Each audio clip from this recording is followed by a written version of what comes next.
The Patoka Valley Boat Regatta took place over the weekend. Jasper Mayor Terry Seitz joins me for Monday with the Mayor, and Inform featuring Indiana State Police K-9 Officer Brian LaRoche.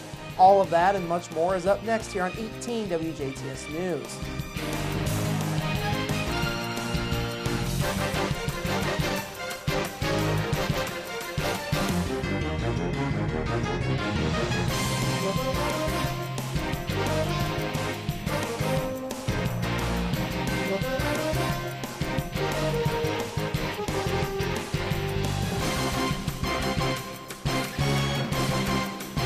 Hello, I'm Bradford Raths. In your news, a Cannleton teen was killed over the weekend after his truck drove off of the side of the road and crashed into numerous trees. Indiana State Police and Perry County Sheriff's deputies were called to a single vehicle crash along Deer Creek Road at about 1:15 a.m. on Saturday morning. A preliminary investigation by police found that the driver, 17-year-old Stephen Thomason of Cannleton, was driving northbound on Deer Creek Road near Thistle Drive when for some reason he drove off of the west side of the roadway and hit several trees.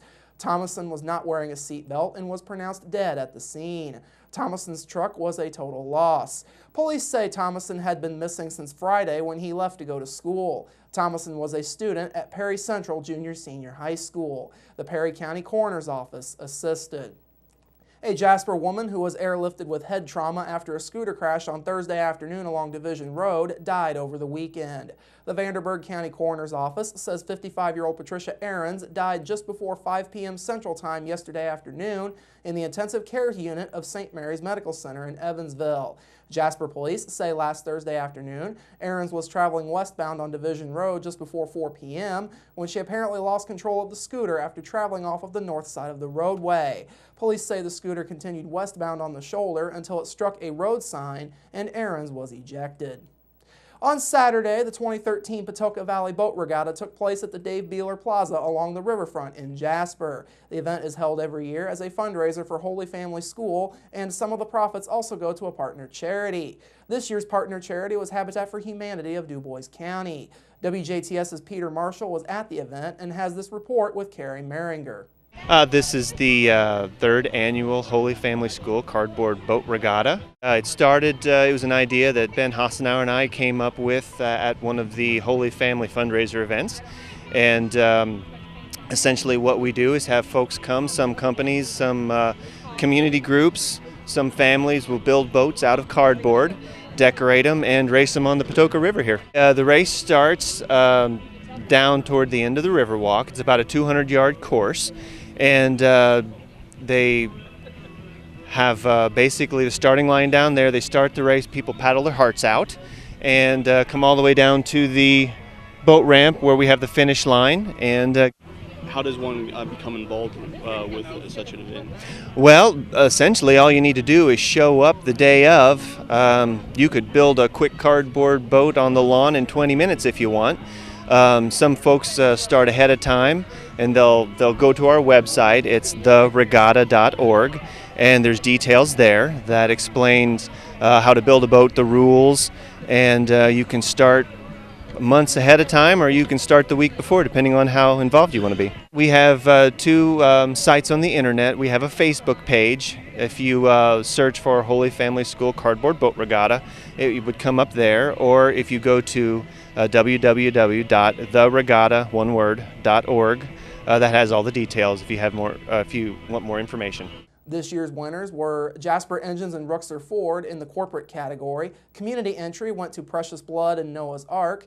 Most spectacular sinking went to German American Bank. Engineering spectacle, National Office Furniture. Best theme, the Dubois County Herald. Artistic masterpiece, Trinity. The Spirit Award went to Kimball Electronics Group, and the Best Dressed Crew went to Home Instead Senior Care. Finally this evening, the Dubois County Leadership Academy held its third annual graduation ceremony on Friday. The ceremony began with opening comments from DCLA Chairman Mark Stedzik, followed by capstone presentations from each of the three groups. Projects worked on by those in this year's Leadership Academy were K-9 units for local law enforcement, emergency lighting assistance towers for walking paths across Dubois County, and QR codes to be utilized at businesses and attractions across the county. The keynote speaker for this year's DCLA graduation was Indiana Lieutenant Governor and Ferdinand native Sue Ellspermann. The Dubois County Leadership Academy is a collaborative effort between Ferdinand, Huntingburg, and Jasper government officials, along with Ferdinand's and Jasper's Hometown Competitiveness Initiatives, Vincennes University Jasper Campus, and the Dubois County Community Foundation. Stedzik says the Leadership Academy has risen from humble beginnings over its first 3 years in existence. This was an initiative that began with the Ferdinand Hometown Competitiveness initiative, and we wanted it to be a county thing, and we've truly seen it become that. Stedzik says all of the graduates in this year's class were put through a strong curriculum designed to touch on all areas of leadership. You know, we go through a series of courses. It's 6 total courses, you know, anywhere from government to communications to public speaking to anything you would associate with being a good leader, civic engagement and otherwise. So I think that we focus on the skills and the assets of being a good leader, and I hope that's what they walk away with.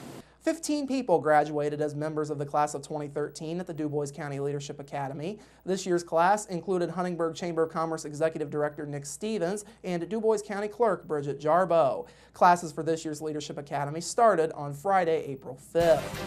Coming up after the break, Jasper Mayor Terry Seitz joins me for Monday with the Mayor, plus your local forecast, sports with Kurt Gooksell, and Inform featuring Indiana State Police K-9 Officer Brian LaRoche. That's all up next here on 18 WJTS News. Local people watching local people.